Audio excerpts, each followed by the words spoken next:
pregunta. ¿Realmente elegimos de manera consciente las decisiones que tomamos en nuestra vida? Muchas veces creemos que nuestras elecciones son lógicas, racionales e incluso bien pensadas. Pero, ¿y si detrás de muchas de esas decisiones existen emociones que no hemos reconocido?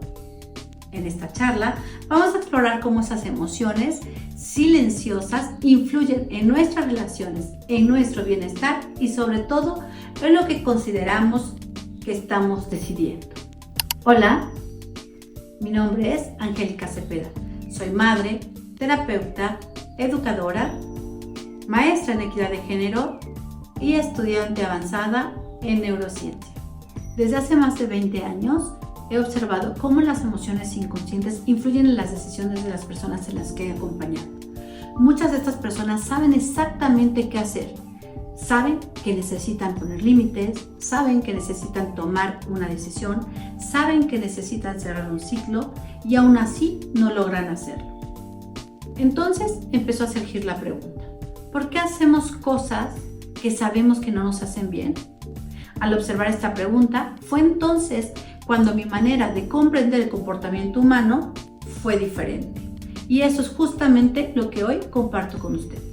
Considero que muchas de nuestras emociones no están siendo dirigidas únicamente por la razón, sino también están siendo influenciadas por las emociones que no hemos observado, que no hemos reconocido o que no hemos integrado. Quizá uno de los ejemplos más claros que podemos tener son las relaciones humanas. Conocemos a alguien o incluso nosotros mismos hemos estado ahí en una relación que ya no beneficia a nadie.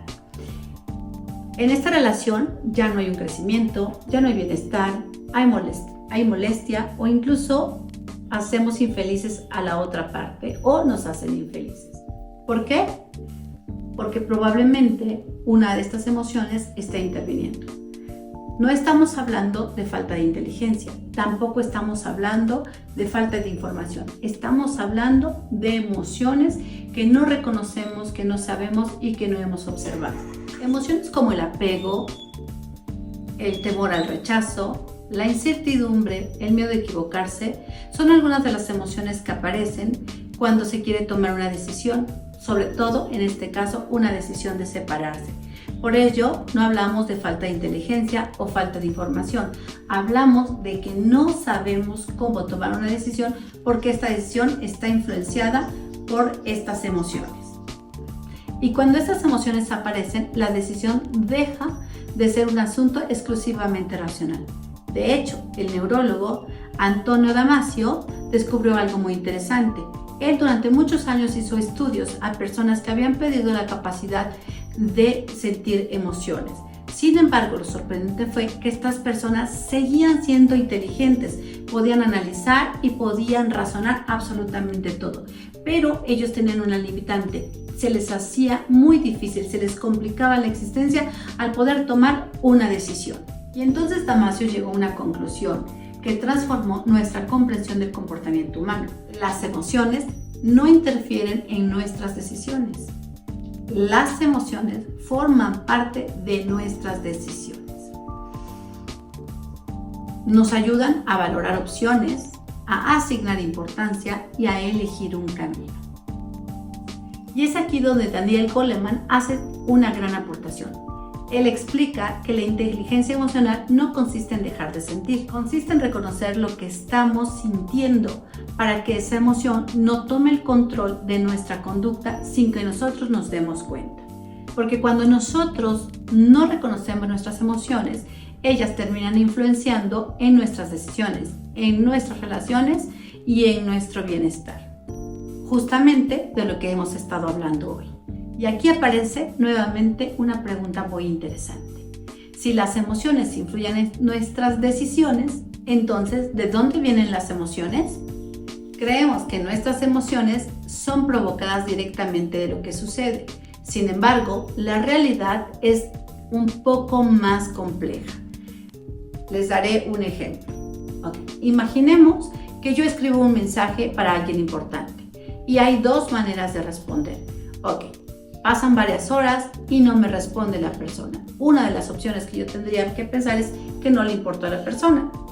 La otra opción, dependiendo de lo que yo estoy sintiendo, es que escribo a la persona no me contesta y yo pienso, ha de estar ocupado. Entonces, acá es el mismo hecho, pero son dos interpretaciones diferentes de la misma situación. Entonces, el hecho es exactamente lo mismo. Sin embargo, las emociones son completamente diferentes. La pregunta ahora es, ¿qué cambió? El hecho no cambió. Cambió el significado. Y aquí es donde encontramos lo que se puede transformar, nuestra forma de entender las emociones. Muchas veces no reaccionamos a lo que ocurre, realmente reaccionamos al significado que le damos a lo que ocurre. Entre el hecho y la emoción existe una interpretación y eso es justamente lo que tenemos que entender, que las emociones realmente son la interpretación de lo que nosotros vivimos. Entonces, entre la emoción y la decisión existe una conducta. Traduciendo esto en otras palabras, ¿qué es lo que te estoy queriendo decir? Ocurre un hecho, le das un significado, aparece una emoción y después tomamos una decisión. Simplemente creemos que la interpretación que le damos a los hechos es la realidad y desde ahí es como actuamos. Por eso, dos personas pueden vivir la misma experiencia y ambas tienen distintas reacciones, es decir, tienen distinta interpretación de los hechos porque todo va a depender de sus experiencias, de sus vivencias y de todo el bagaje que traen del resto de su vida. Por eso te decía, dos personas pueden vivir exactamente la misma experiencia y construir experiencias completamente distintas. Y no porque una de ellas esté equivocada, sino porque una interpreta de una manera la realidad, decía yo, desde su historia, su experiencia y sus aprendizajes. Y es aquí cuando aparece una de las reflexiones más importantes de esta charla. Tal vez no son los hechos los que dirigen nuestra vida, sino los significados que construimos alrededor de estos hechos.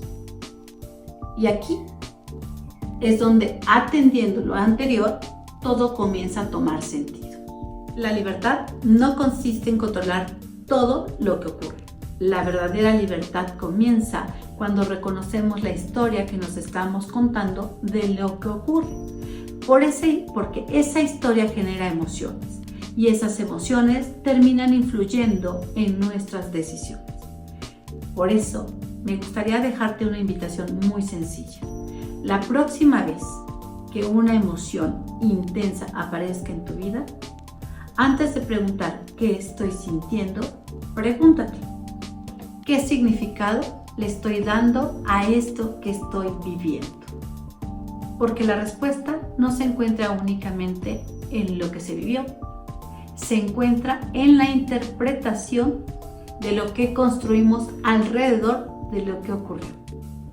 Así que hoy descubrimos que muchas de las decisiones que se toman cada día en nuestra vida no comienzan con un hecho, comienzan con una interpretación. Y cuando aprendemos a observar esa interpretación, comenzamos a recuperar nuestra libertad de decisión.